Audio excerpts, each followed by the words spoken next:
serious redditors who killed someone in self-defense. What happened? Did you get blamed for it? I was woken up by my fiance telling me that she thinks someone opened the back door, which is always locked. It was a loud ass door with an even louder screen door that I've never heard anything else sound like. So I told her to lay on the floor and call 911 as I grabbed my handgun from the nightstand. As she was whispering to the operator, I could hear at least one person talking downstairs. It turned out that there were two people.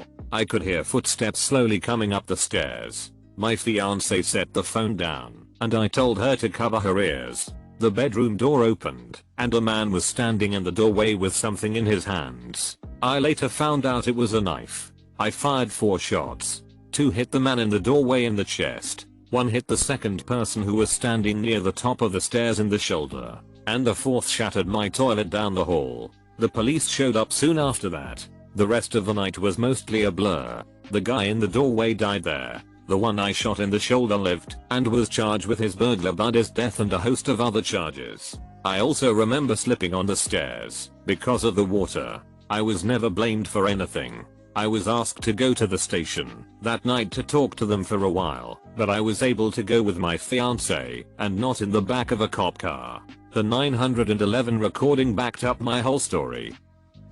I've posted this before in another thread, so apologies if it sounds familiar. I'd been kickboxing competitively for 10 years prior to this incident. I had broken my arm and had a newborn child. I had one arm in a sling and my baby in a carrier that was in my other hand. A guy must have thought I looked like an easy target and pulled a knife on me while I was walking through a relatively quiet alley connecting 2 streets. My only thoughts were of my baby, so I kicked the guy in the thigh hard. He fell over and I followed up with a roundhouse to the side of his head. Only issue was that he had fallen next to a bollard, and when I kicked him his head smashed off it. I don't think I'll ever forget the noise his head made when it hit off the bollard, and I'll never forget it.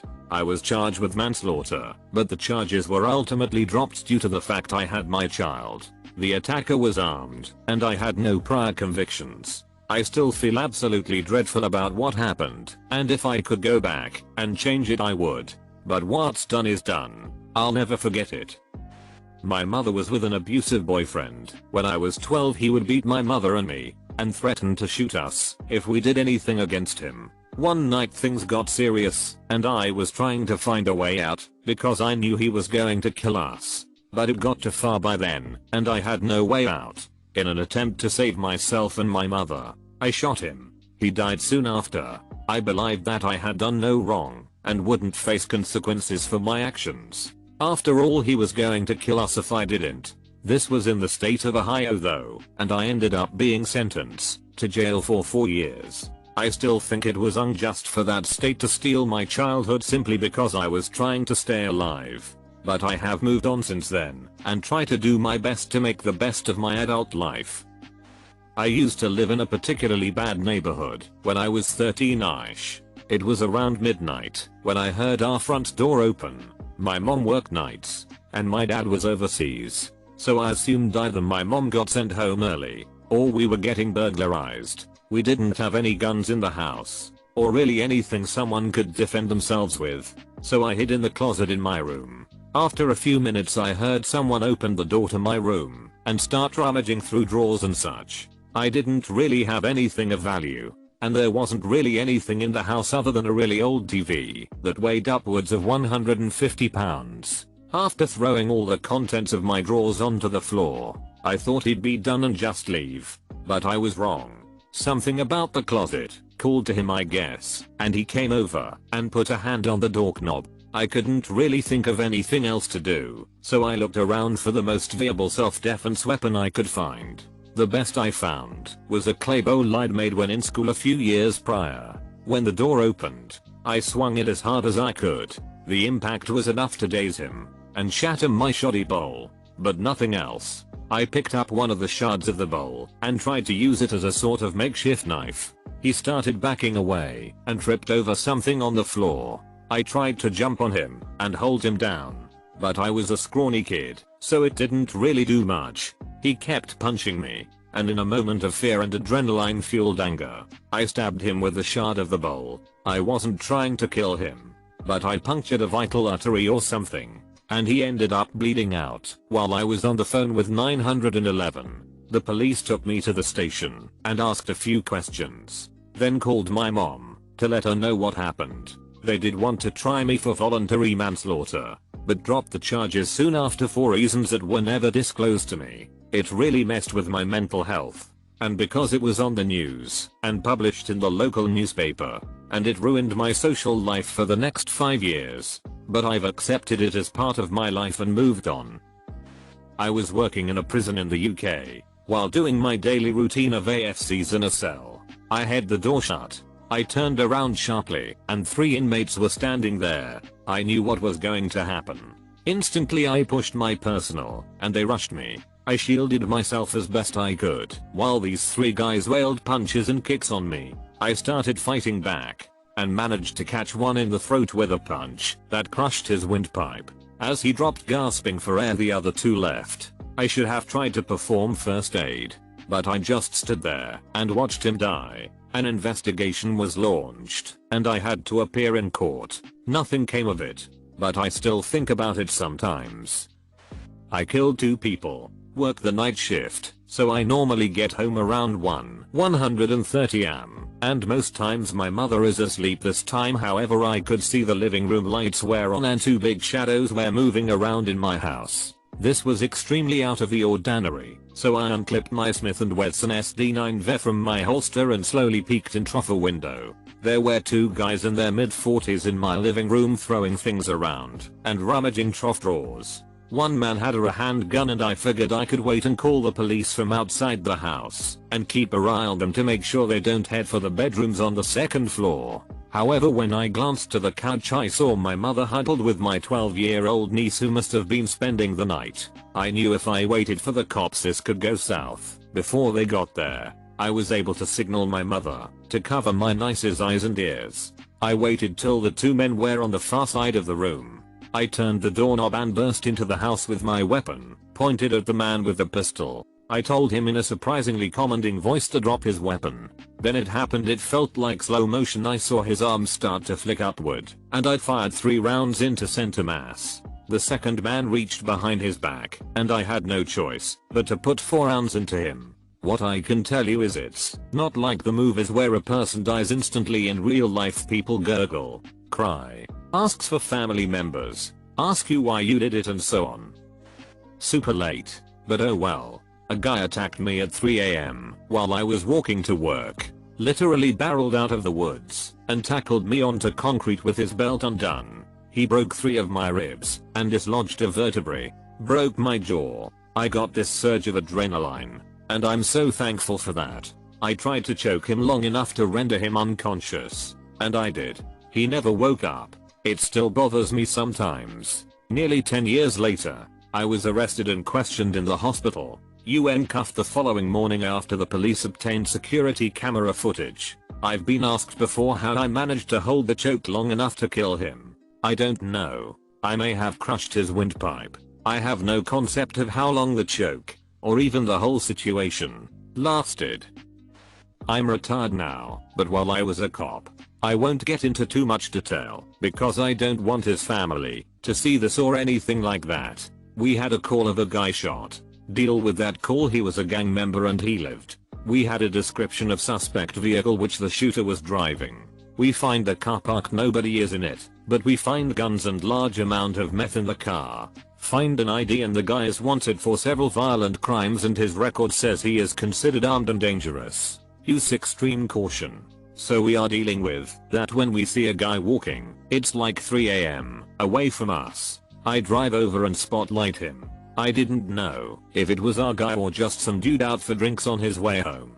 He looks back at me and starts running. So I chase him on foot. He stops, turns and starts shooting at me. I remember how I was so shocked at the muzzle flash coming from his gun. So I shoot back as well as another officer who is coming from another angle. He goes down, and I get to cover. We call in the cavalry and some other officers approach. I watched as they walked up and grabbed his arm to put it behind his back, and it was lifeless. I remember thinking, wow, I just killed a person. He's dead. I wasn't really upset, more shocked I was not hit. For a week after that I was sure I had to have at least a grazing wound I did not feel. We did the whole internal affairs thing. I did my interview. Spoke to our police union attorney, the depth psychologist, all that. I was not upset at all, oddly. They called my then fiance, now wife, and she was woken up. Told what happened, and I was okay. She then just went back to sleep after saying, okay, good, lol.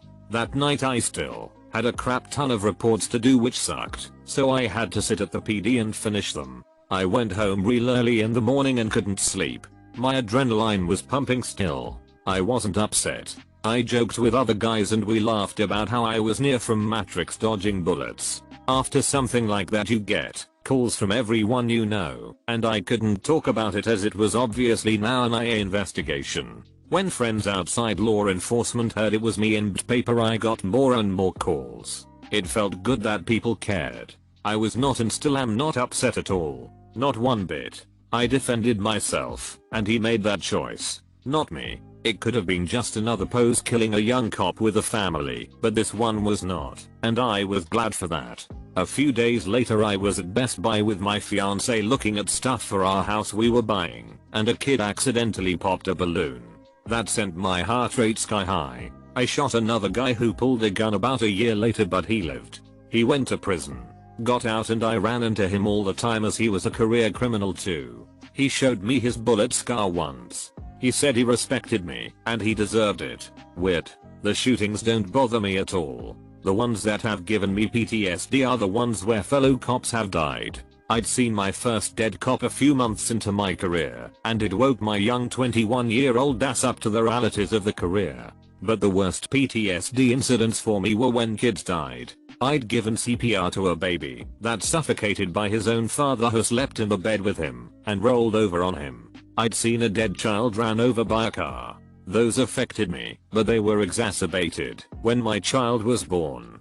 That one still gets me every time I see a pink Razor scooter, as that's what she was riding.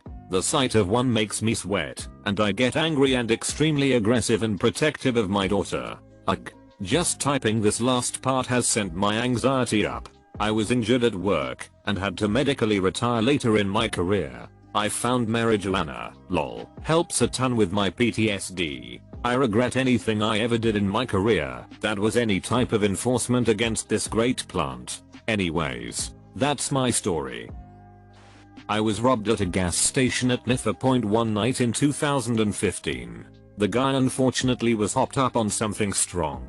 PCP or meth maybe. I was standing against my car waiting on the pump, and he popped out from behind it with a fairly large kitchen knife. He never even really said what it was he wanted, wallet, keys, etc. Just yelling incoherently. I had plenty of room to get away at that moment, but he chased me down while giving me a few slashes on the back of the arm and cornered me against an L-shaped building across the street. Probably the most horrible experience I've ever had. I was essentially begging him to walk away, not just because my life was in danger, but that my escape options were quickly dwindling, and the only one that remained was my sidearm. I did not want to kill a 20-something-year-old who was clearly troubled. He had already cut me a little, and I could tell there was no reasoning with him. After several minutes of him screaming gibberish and me trying to calm him down, he suddenly started advancing. I yelled something to the effect of "Stop, Drew," and when he continued, I fired 3 times, and he was down. The gas station attendant had already called police, but unfortunately they didn't arrive until 2 minutes after I had to pull the trigger. When they pulled up, I set my pistol down and put my hands on my head, I guess to make sure I wasn't victim number 2. They cuffed us both, likely just procedure, but after 5-10 minutes, me and 2 other witnesses gave statements. They gave me my pistol back, and I was free to go. I was surprised at how quickly the cops assessed the situation, determined I was innocent, and let me go. I thought I was going to jail for the night until my self-defense was proven, or at least sit there answering questions for an hour, though I suppose one of them may have gone in and seen the CCTV footage. What's odd is that I've had to take life before. I was a security contractor in Iraq and had to defend myself and others there too. But there's something different when it's just some drugged up kid, or any civilian for that matter. Something eats at you those first couple years and you constantly ask yourself if you made the right decision. I constantly wonder what would have happened if I had simply tried to run. The attacker sobered up a little, or the cops had arrived sooner with something less than lethal. All in all, I saved my own life, but taking one never feels right or good, even when it's justified. I was traveling down 277 just south of Del Rio, Texas, no more than 5 miles from the US-Mexico border. Me in all my infinite wisdom stopped to take a leak on the side of the road. As I was zipping up, I got hit over the back of the head. Apparently it was some sort of initiation deal, and it was the 17 or 18-year-old kid that hit me. He didn't put enough oats into it and it just dazed me and knocked me to the ground. 2 of them started to get into my truck, and 1 started to go through my pockets. I hit him with my elbow and then rolled over on top of him and found a rock about the size of a softball. I hit him in the head with it until he quit struggling. One of the others jumped out of the truck to come help his buddy. I threw my rock at him and rushed my driver door. I got my hand on my revolver, shot at the guy who I threw the rock at, then leveled the pistol at the guy who was sitting in my passenger seat and told him to stay there with his hands on the dash. While I was trying to find my phone, a border patrol unit showed up, and then another and another. When it was all said and done, I got off with no charge because the border patrol watched it all go down on camera. I had to go back into Del Rio and go to the hospital because I was concussed. The guy I beat with a rock died before the ambulance got there. The guy I shot bled out on the way to the hospital, and the 3rd guy was held and then deported. Moral of the story: don't stop to take a leak in the Bardach 5 miles from the border at 1 AM. I was pretty young, around 14, so this fricked with me for a while. I was staying with my grandparents while my mom and dad were in Hawaii for a business trip my dad had to make. My brother was with friends for the night, and my grandmother was with her parents as they were sick. This just left myself and my grandfather, who has hearing damage from Vietnam, in the house for the night. I'm sleeping in the basement, conveniently the same room where the gun cabinet was, and I'm woken up by footsteps and drawers opening and closing.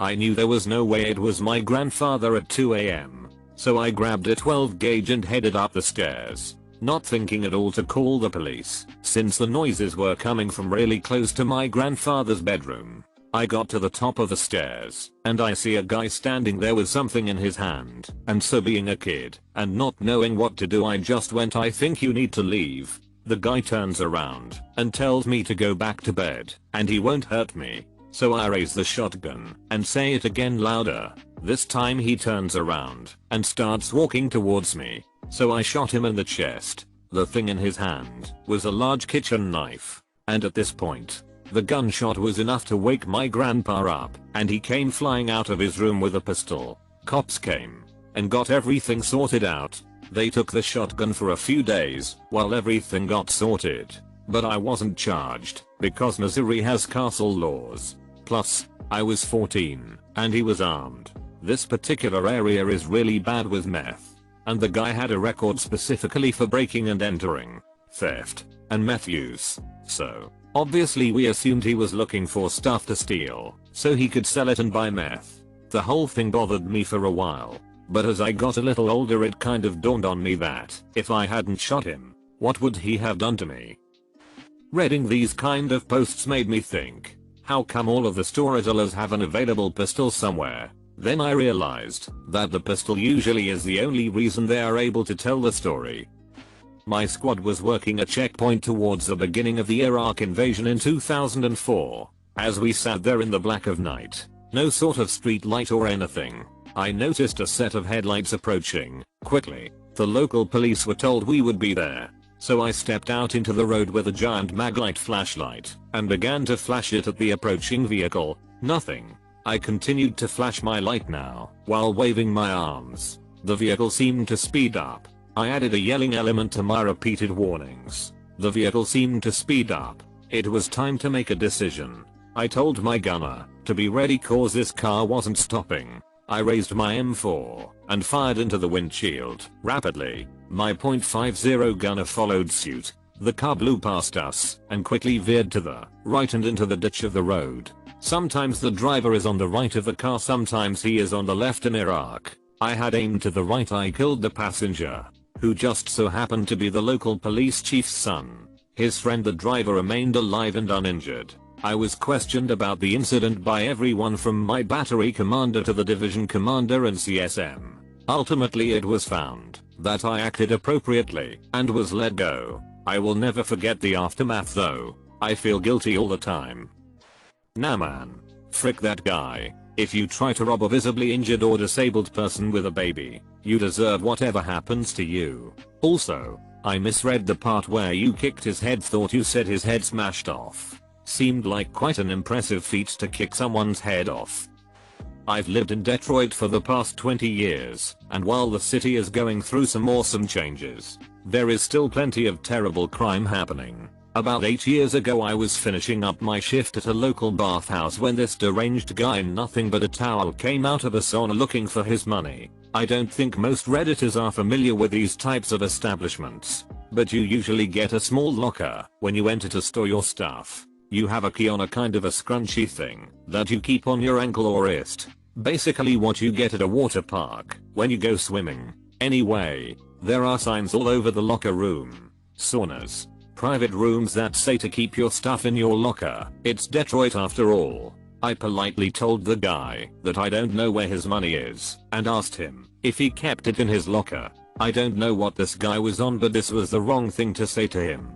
He started spouting off that I was the one who took his money and started charging at me. I panicked and sidestepped the guy and he tripped over my foot as I was dodging him, and he tried to regain his balance, but since this was near the tubs, he slipped on the wet tile and fell headfirst into the squared off base of the Adonis statue. Instantly lights out. A pool of blood formed under him. This made matters worse because the rest of the clients freaked out because they didn't want the cops to come see them at the bathhouse, so they all kinda stampeded towards the door. It was total madness. Turns out the guy died on the spot and security cameras showed that he came at me.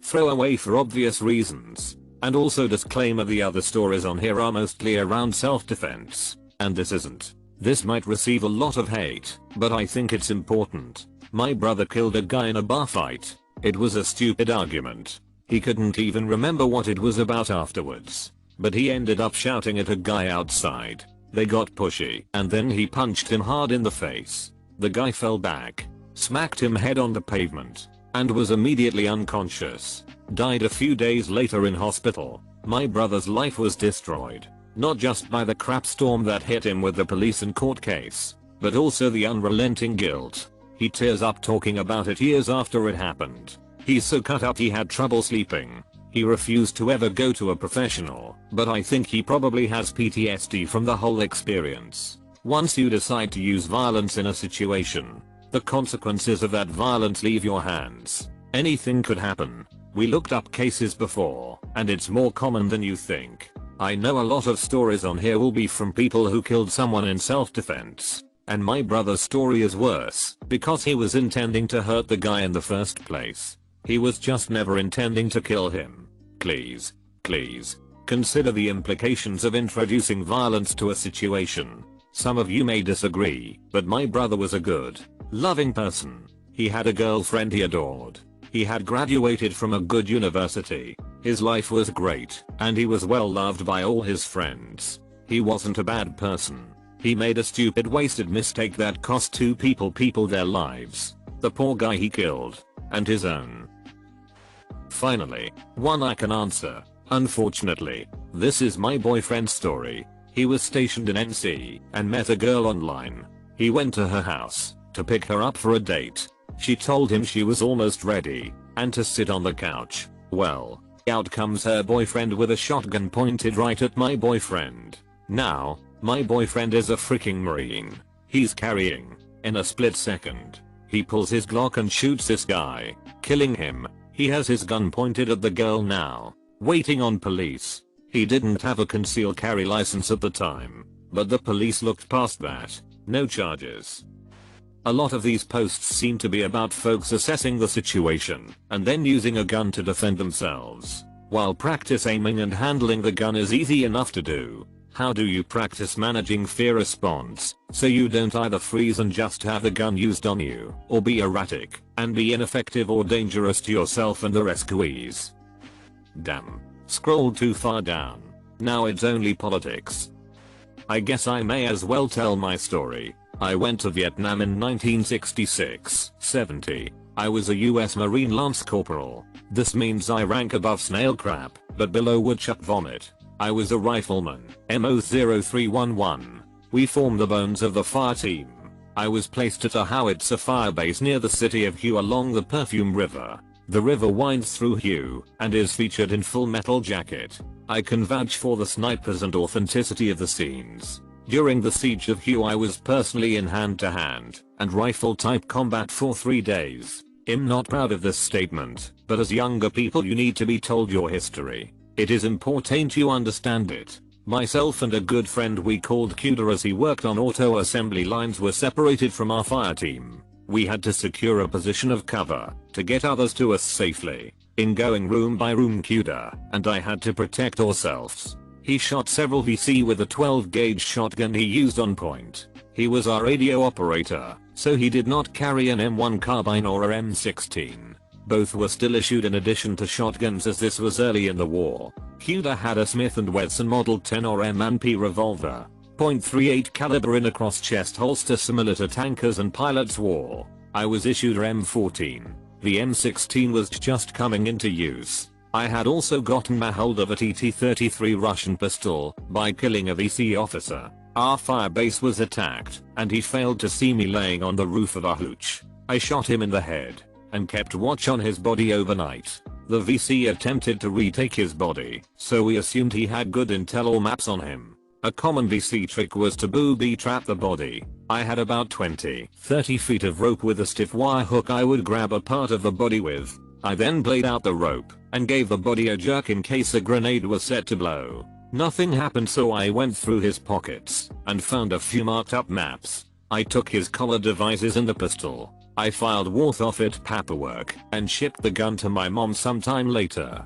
I still own it, but rarely if ever fire it. Killing with a rifle is easy. It isn't over quickly however. Even headshots with a .308, 7.62 51mm take a bit. The spasm and involuntary jerking motion are one part, but nothing prepares you for the noises. The gagging and guttural gasps are very difficult to listen to. Wounds to the center mass have a difficult smell. The gasping becomes even weirder with air exiting if a lung is punctured. Stabbing I guess was next. I have stabbed a man in the throat and jumped to wrap my legs and arm on him, holding him to the ground so Cuda could sweep the room. The usual bleeding became pink froth and soaked my blouse through. It was on me a few days and stained my skin a maroon tone. My mother shipped me around all number 2. It's basically a thicker tougher K-bar in the Brit Sykes pattern. I'm crying as I type this because I cannot imagine how hard it must have been for her. What it must have felt like for a church 3 days a week woman who lived by the commandments to take the train to New York City to the gun shop my dad used to get it for me. I didn't trust fully in the K-bar as it was produced by the lowest bidder. I would guess I have stabbed 12-15 men to death. The worst way I ever helped a man meet his end was with my bare hands. A sapper broke our lines and ran for our communication/command hooch. For a reason known only to my god, I ran at the sapper and snatched him up in my arms. He clicked the detonator several times. We both heard the clicks, but it didn't go off. I was 6 feet 4 inches and 240-ish pounds. He was maybe 5-6 inches 130 lbs. We both flopped into the mud and the battle was on. We beat the crap out of each other for what felt like hours. I'm not sure which finished him, but I beat his skull in with a log, rock and an ammo can. I was wet and blood all over my face, and I had grey matter stuck to me. Brain is like Play-Doh. It clings to you and has a saltwater smell. I became an opium addict and a real asshole due to Vietnam. It took me basically 5-6 weeks of living in my parents' hammock in their yard, then a year of wandering and working construction or commercial fishing, and moving all over the Pacific Northwest living in a car to come to grips. I pray those of you who have never had to come to the point where the taking of a life is your only option, please practice de-escalation, evasion and escape. In life since the darkest of my days I have worked diligently to find other ways. One of the proudest moments of my life is when I retired from being a Leo/park ranger for 35 years without firing a shot in anger. I always found the words or a way around an issue. I learned two important things. The toughest people are the ones who get up and put others first daily. Dad eats bologna, so his kid has shoes, or mom walks to work, so the kid gets the extras, and people who tuck their ego and take it on the chin so no one has to get in a situation. Those people are the best and strongest among us. Those are my heroes. Be safe. Good luck. Make sure to like and subscribe so we can watch together.